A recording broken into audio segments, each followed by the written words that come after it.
نحمده ونصلي على رسوله الكريم اما بعد فاعوذ بالله من الشيطان الرجيم بسم الله الرحمن الرحيم ما اصاب من مصيبة في الارض ولا في انفسكم الا في كتاب۔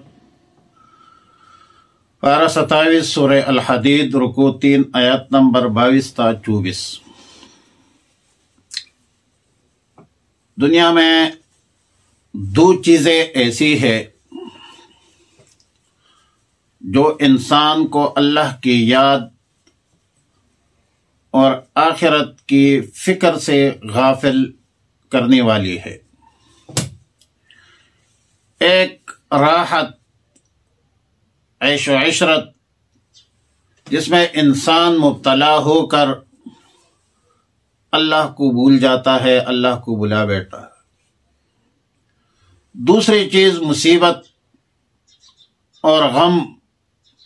جس میں ایک انسان مبتلا ہو کر بعض اوقات انسان مایوس ہو جاتا ہے، نا امید ہو جاتا ہے اور اللہ کی یاد سے غافل رہتا ہے۔ آیت مذکورہ میں اسی کا بیان ہے کہ ما اصاب من مصیبت فی الارض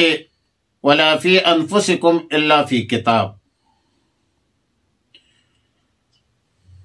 یعنی جو کوئی مصیبت تم کو زمین میں سے اپنے جانوں میں پہنچتے ہے وہ سب کے سب ہم نے لوح محفوظ میں مخلوقات کے پیدا کرنے سے پہلے لکھ دیا ہے۔ زمین کی مصیبت سے مراد قحط ہے، زلزلہ ہے، باغات کا نقصان ہے، مال و دولت کا ضیاع ہے، اور اپنے جانوں کی مصیبت میں ہر طرح کے امراض شامل ہے، زخم ہے، چوٹ ہے، بلڈ پریشر ہے، شوگر ہے، ہارٹ اٹیک ہے، جو بھی ہے۔ لِكَيْ لَا تَعْسَوْا عَلَى مَا فَاتَكُمْ وَلَا تَفْرَحُوا بِمَا آتَاكُمُ اللَّهُ وَلَا تَفْرَحُوا بِمَا آتَاكُمْ، مطلب یہ ہے کہ دنیا میں جو کچھ مصیبت ہے یا راحت ہے، خوشی ہے یا غم ہے، ظاہر ہے انسان کو پیش ہی آ جاتا ہے، انسان تو ایک حال میں نہیں رہتا، وہ سب اللہ پاک نے محفوظ رکھا ہے لوح محفوظ میں، اور انسان کے پیدا ہونے سے پہلے اللہ نے لکھ دیا ہے۔ اس کی اطلاع عالم انسانیت کو اسی لیے دی گئی تاکہ تم دنیا کے اچھے برے حالات پر زیادہ توجہ اور زیادہ دھیان نہ رکھو۔ دنیا کی تکالیف، مصائب، نقصانات، فقدان کچھ زیادہ حسرت اور افسوس کرنے کی چیز نہیں ہے، اور نہ دنیا کی راحت، آرام، مال و دولت، ثروت، بینک بیلنس، مال و جائیداد، اتنا زیادہ ان چیزوں پر خوش اور مست نہیں ہونا چاہیے جس میں مصروف اور مشغول ہو کر اللہ کی یاد سے غافل ہو جائے۔ آسان فارمولہ ہے، مسلمان کی شان یہ ہے کہ مسلمان ہر حالت میں، دونوں حالتوں میں، حالت غم میں ظاہر ہے کہ صبر کرتا ہے، حالت خوشی میں شکر ادا کرتا ہے۔ سچ تو یہ ہے کہ یہ جو دنیا ہے یہ ازداد کا مجموعہ ہے۔ در دنیا کسے بے غم نہ باشد، اگر باشد بنی آدم نہ باشد۔ دنیا میں غم بھی ہوگی، خوشی بھی ہوگی، خیر بھی ہوگی، شر بھی ہوگی، توحید بھی ہوگی، شرک بھی ہوگی، کافر بھی ہے، مومن بھی ہے، خوش اخلاق بھی بہت ہے، بد اخلاقوں کی بھی کمی نہیں ہے، صالحین بھی بلا شبہ کثیر تعداد میں ہے، اور فاسقین کی بھی کمی نہیں ہے۔ یہ دنیا ازداد کا مجموعہ ہے، خیر بھی ہے، شر بھی ہے۔ کلی طور پر، مکمل طور پر خیر جنت میں ہوں گے، اور مکمل طور پر جو شر ہے وہ دوزخ میں ہوگی۔ رئیس المفسرین سیدنا عبداللہ ابن عباس رضی اللہ تعالی عنہما فرماتے ہیں کہ ہر انسان طبعی طور پر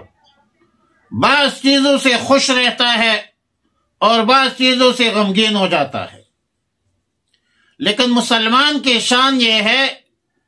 کہ جب کوئی مصیبت آ جائے تو صبر کا مظاہرہ کرتا ہے، اور ظاہر ہے کہ صبر پر آخرت کا اجر ہے، ثواب ہے، اور اللہ کی معیت کا حصول ہے، ان اللہ مع الصابرین۔ اور خوشی کے موقع پر اللہ کا شکر ادا کرتے ہیں، اور شکر پر بھی فاذکرونی اذکرکم واشکروا لی ولا تکفرون، لئن شکرتم لازیدنکم ولئن کفرتم ان عذابی لشدید۔ شکر نعمت ہائی تو، چندہ کی نعمت ہائی تو، عذر تقصیرات ما، چندہ کی تقصیرات ما۔ شکر پر بھی اللہ کی طرف سے اجر کا، ثواب کا وعدہ ہے۔ آیت نمبر 23 میں راحت، آرام پر، مال و دولت پر فخر کرنے والوں کی مذمت ہے کہ جو کچھ تمہارے ہاتھ آیا ہے،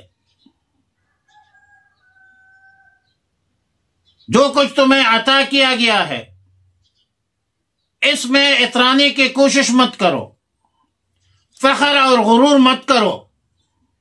واللہ لا يحب كل مختال فخور،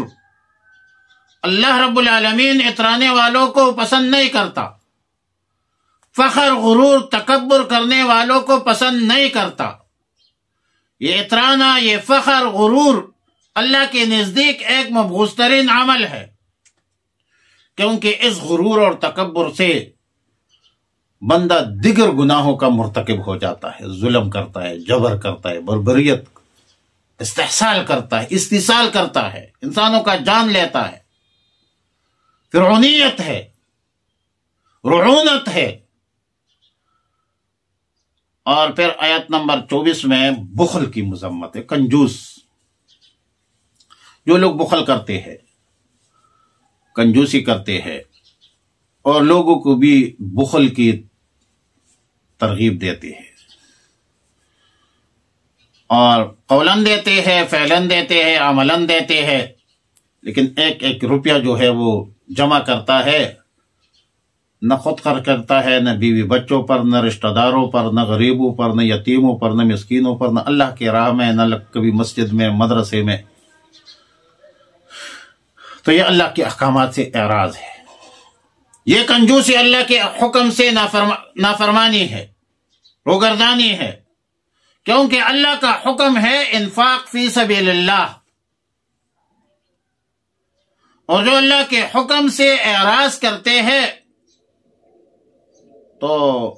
یہ اپنا نقصان کرتا ہے، اللہ کا کوئی نقصان نہیں کرتا۔ اللہ پاک کی ذات غنی ہے، اللہ کی ذات صمد ہے، اللہ بے نیاز ہے، اللہ رب العالمین کی ذات و صفات کامل و مکمل ہے، اللہ رب العالمین حمد و ثنا کے مستحق ہے۔ اور کائنات عالم میں کتنی چیزیں ہیں جو اللہ کی حمد و ثنا بیان کرتے ہیں، جو بندہ خود ایک انسان بحیثیت انسان اللہ کی تعریف کرے، اللہ کی حمد و ثنا بیان کرے، یہ اس کا فائدہ ہے۔ اللہ کو آپ کی حمد کی ضرورت نہیں ہے، اللہ پاک مستجمع لجمیع صفات الکمال ہے، اللہ پاک بے نیاز ذات ہے، لیکن اپنے من میں ڈوب کر پاجا سراغی زندگی، تو اگر میرا نہیں بنتا نہ بن، اپنا تو بن۔ ما اصاب من مصیبت فی الارض، نہیں پہنچتی کوئی مصیبت زمین میں، ولا فی انفسکم، اور نہ تمہاری جانوں میں، الا فی کتاب من قبل ان نبرأها، مگر وہ لکھی ہے کتاب میں اس سے پہلے کہ ہم نے نبرأها خلقها، ہم نے پیدا کرنے سے پہلے اللہ نے لوح محفوظ میں محفوظ فرمایا ہے۔ ان ذلک علی اللہ یسیر، بے شک یہ بات اللہ کے لیے بہت آسان ہے۔ لکی لا تاسوا علی ما فاتکم، تاکہ غم نہ کرو اس پر جو فوت ہو جائے تم میں سے، جو چیز تمہارے ہاتھ نہ آئے اس پر غم مت کرو۔ وَلَا تَفْرَحُوا، اور تم نہ اتراؤ بما آتاکم، اس پر جو دے دیا تمہیں۔ واللہ لا يحب، اللہ پسند نہیں کرتا کل مختال، ہر غرور کرنے والے کو، فخور، فخر کرنے والے کو۔ الذین یبخلون، جو خود بھی بخل کرتے ہیں،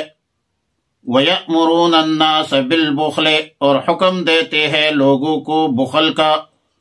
وَمَن يَتَوَلَّ، اور جو منہ موڑے، فَإِنَّ اللَّهَ هُوَ الْغَنِيُّ الْحَمِيدُ، بے شک اللہ رب العالمین بے نیاز ہے اور حمد و ثنا کے لائق ہے۔ اللہم ربنا تقبل منا انک انت السمیع العلیم وتب علینا یا مولانا انک انت التواب الرحیم، استغفر اللہ ربی من کل ذنب واتوب الیہ، وصلی اللہ تعالی علی خیر خلقہ محمد وآلہ